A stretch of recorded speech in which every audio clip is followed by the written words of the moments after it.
Here in the UK, as you've probably guessed, we get to ride in wet conditions quite a lot.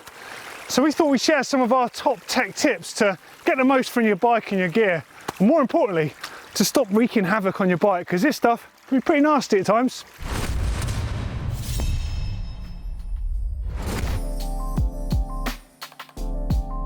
Riding your mountain bike in wet and muddy conditions is inevitable, and like always, keeping your bike as clean and lubricated as possible is the key to it working well, especially so with suspension forks. Now, forks are typically a telescopic design, which means during their operation, firstly, they need to be well lubricated to operate correctly, but also, due to that telescopic nature, they do ingest muck and grit into them. So it's really important to keep an eye on your stanchion tubes, these are the upper tubes, clean and they don't have scratches on. And if possible, if you're up to it, get some lube under the seals here. There's a few ways you can do this. You can use a spray like the silicone sprays. They're safe to use on the suspension components. They won't interfere with the seals, but again, I wouldn't recommend spraying it directly onto the leg unless by chance you don't have your brakes on the bike. The best way is to apply it with a rag and then compress the fork a few times, and you'll notice that you will see some grime and stuff lifting out of those seals. Clean that stuff off, give it another little coating of the spray, and then go and hit the trails. However, if you want to go the whole hog and you want to do this a little bit more detailed, lift off the garter seal. That is this silver spring here. You can do this using your nail, lift that away, and then using the rounded edge of a cable tie, just open the seal and you can apply some suspension safe lubricant directly into there. Now, some people choose to use things like a chain lubricant. I prefer to use a dedicated suspension lubricant. In this case, Fox 28 Gold, that is designed for the job on these forks to do that lubrication. Super simple job to do. Again, the same thing, compress the fork a few times and it will draw out some of the grit that's in there, and more importantly, provides a nice oily seal there to really keep that moisture at bay. Knowing the right tyres makes a huge difference how you can ride in wet conditions. Now, we say wet conditions and people might automatically think muddy. And of course, in mud, you're going to want a very open tread tyre. The reason for that is A, it's going to clear that mud out to continue giving you grip, and B, those lugs can cut in and give you grip, just like this front tyre here. However, quite often in really wet conditions, you're going to get a lot of exposed rock, just like this. Note how there's a bit of mud, but there's loads of rock here. And in conditions like that, the rock basically could split the tyre carcass itself because of that open tread. So you do need to take that into account. If you're riding in conditions that are going to be wet and rocky, perhaps you want something with slightly more closed design, like my rear tyre. Now, you notice that I'm running two types of tyre on the bike. I like to have the open tyre on the front for control because there is a lot of mud where I ride locally, and you do need that to get the traction and compliance. There's also a lot of this sort of stuff, and because I'm quite tall, I'm quite heavy. It does mean from time to time in the past, I've managed to split tyres. It's been quite annoying when it's happened. So I tend to run a tyre that might not be as good in the mud, but it's a bit tougher. Also, there's quite a cool thing with the tougher rear tyre I'm running. The knobs being closer together also means it rolls slightly faster, so it has got an upside. But a couple more things to take into account with tyres are the actual size of the tyre that you go for. I'm running 2.35s here. It's UK winter, and the reason for that is quite simply, it's going to cut through the mud and access the grippy stuff underneath. If I'm going to be running big volume tyres, quite often you'll slide around on the top. Also add into that equation that certain types of mud are going to stick to the tyre. If you've got a big 2.6 tyre and it's a tyre that clogs up the mud, it's going to pick up all that mud and you're suddenly going to be going really slow with really heavy tyres. It does make a big difference, so just factor those things in and you can have a lot more fun out on the trails. Okay, so the next tip is to not take your paintwork off when you're cleaning your bike. Now, like most people, I've been using a bucket for years, but I'm also very careful how I use that bucket. Some people might think a bucket's a bucket, right? Well, not necessarily. You're cleaning, you're scrubbing your bike, you're returning your brush into the bucket. What are you doing? You're putting that brush straight back into that gritty water.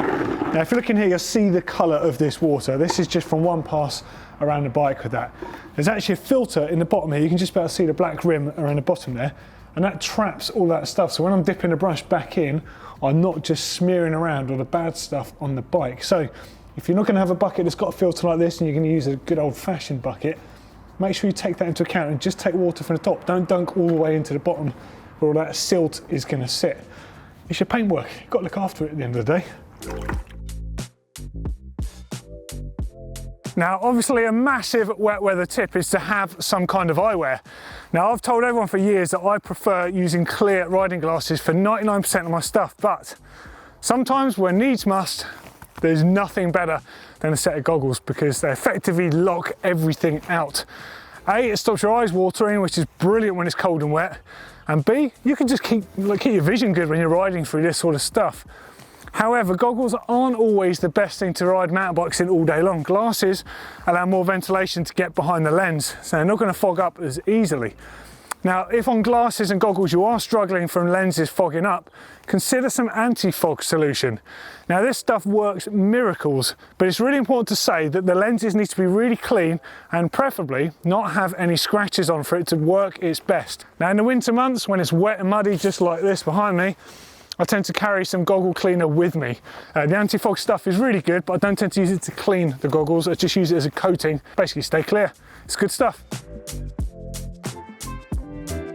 Now, modern day smartphones do tend to be splash resistant and waterproof. However, I tend to carry mine inside a little Ziploc bag, and if my jacket has it like a Napoleon style pocket here, I'd always keep it in that chest pocket. It keeps it away from most spray that you can get off the back wheel and other areas.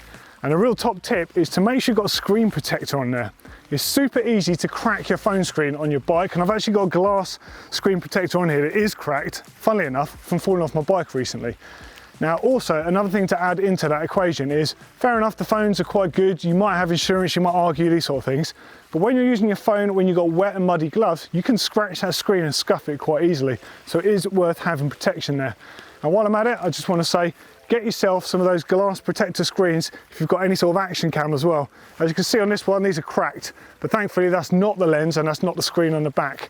It's the sort of stuff you do have to deal with in wet conditions. It could just slip out your hand, it could have happened from muddy gloves, any number of things. It's worth having some protection.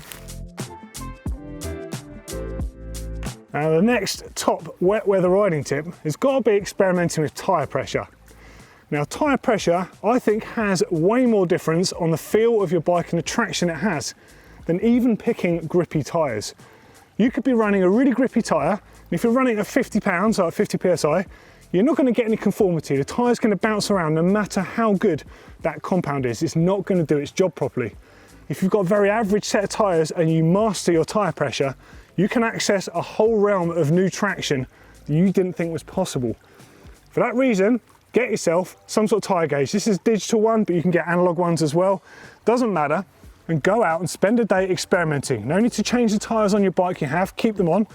Go out with what you think you have in your tyres, and then play around a bit. Now, you have to bear in mind that heavier riders, you're not going to be able to go super low on the rear for obvious factors. There won't be enough support on your tyre unless you're running a heavy duty tyre. And also the fact you can do damage to that tyre and damage to the rim as well. So there will be a limit, so try and stick within the guidelines of what your tyre manufacturer suggests.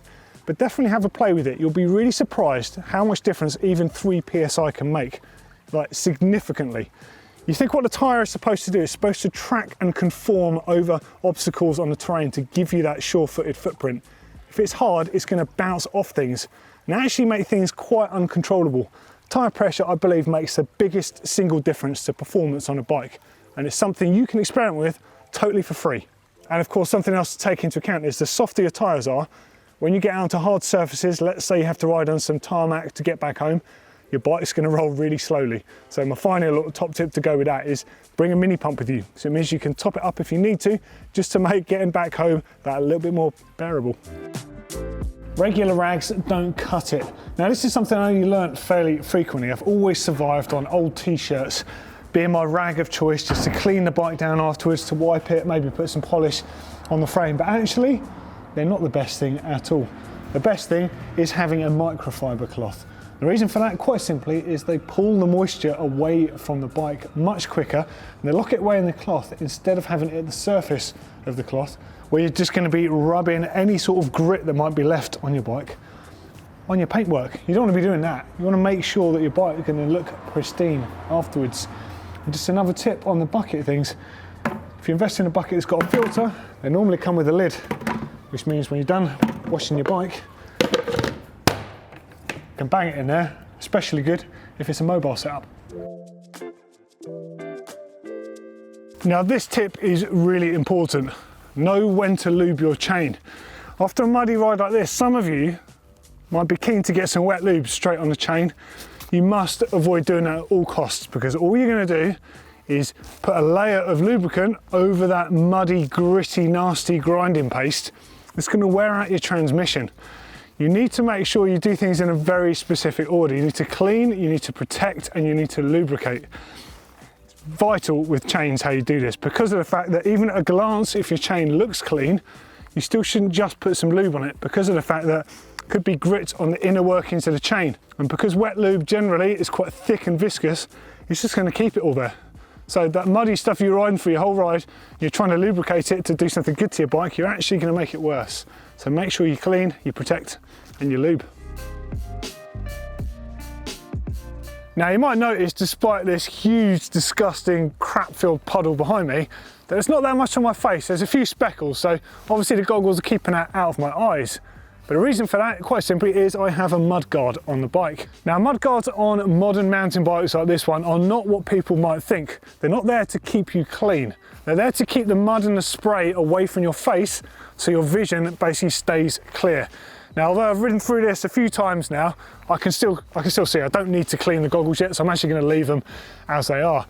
Now, this is quite a small fender. There's a lot of different options available in the market. There's the Crud XL, there's the RRPs, there's loads of different ones out there. Some of them you might find visually offensive, but quite often they're the best ones, the biggest ones that have the best spray protection. This particular one is a mid-size. It's pretty good, although the longer one is much better for conditions like this. In summer months, I tend to not run mud guards like this. I use just the flap style mud guard. They're a lot smaller, a lot neater. I just kind of like it that way. I don't really want to have all this stuff on my bike. However, for riding in winter and riding in wet, you need a mud guard. Now, one of my favourites, which I have mentioned before in another winter video, is get an old pair of socks. This is an old pair of my ancient GMBN socks that still smell, to be honest. Get yourself some SILICA gel. Now, you can get this online. It's quite cheap stuff. And I filled these up, and basically, you pop them inside your wet riding shoes afterwards, and it draws out all the moisture. Now, when they're soaking wet, all you got to do is chuck them on the radiator afterwards, and they dry out real quick, and they're good to be used again. Now, a top tip for when you're buying SILICA gel is a lot of flower arranging shops sell that stuff in bags, but the bags you tend to get online do cost a bit of money. Hunt around though, and you can get these sorts of things which are designed to put on car dashboards and in the boots of cars that are leaking and stuff like that to absorb moisture. The amount of SILICA gel that you get inside these compared to what you can buy as the raw stuff, it ends up being cheaper to buy these. So I always buy these, snip them, and use that in socks and other things to make the most of the stuff. It's really good. And also, you get these little packets that come when you buy things. Any sort of packaging will have SILICA gel on the inside. This stuff is amazing to put inside your riding bags, especially like me, if you have any sort of cameras or GoPros and stuff like that in there. In the occasion that they do get wet, it's going to start drawing the moisture out. And also from the camera point of view, it stops them misting up. Really useful stuff. Another great common winter tip, especially for wet and muddy conditions, is to apply some polish to your frame. Now, the theory behind this is it helps stop mud sticking to it. Now, it doesn't always do that, but it can definitely reduce it. The thicker stuff can slide off that a little bit easier. Mud, of course, is heavy. As well as wearing components out, it weighs you down. Best places to apply this: underside of the down tube, under the bottom bracket shell, even on the rims themselves, although never do this if you have rim brakes. Only do this if you have disc brakes, for obvious reasons. Now, there's various different polishes available. Some of the slippery stuff is silicone shine. Be very careful how you apply it. Always recommend applying it directly to a rag or a microfiber cloth and then polishing your bike with it. If you spray it directly on there, there's a good chance you'll get some misting near the disc brake rotors. Don't need to tell you this, but that will interfere with how well your brakes work. And of course, you need your brakes to be working, otherwise you're going to be riding straight to the dentist. And my last tip actually is rider care, looking after your goggles, looking after your glasses, looking after your helmet. So obviously the helmet pads on the inside are going to soak up loads of moisture. Now, you can wash these in a washing machine. If you do that, put them inside your goggles or your glasses bag so they don't disintegrate. But another tip that I've been using is these SILICA bags. chuck it on the inside, and when you drive home from the trails, or you can just basically leave it inside in your workshop, it soaks up all that moisture. The same applies to the foam backing on the back of your goggles. It's really, really good stuff. If you want to go one step further, you can get stuff like Foam Fresh, which quite clearly is to make the inside of your helmet smell really nice. There we go, there's a bunch of our top wet weather riding tips. Hopefully you enjoyed the video. Don't forget to subscribe, share us around, and hit that notification bell. Cheers guys.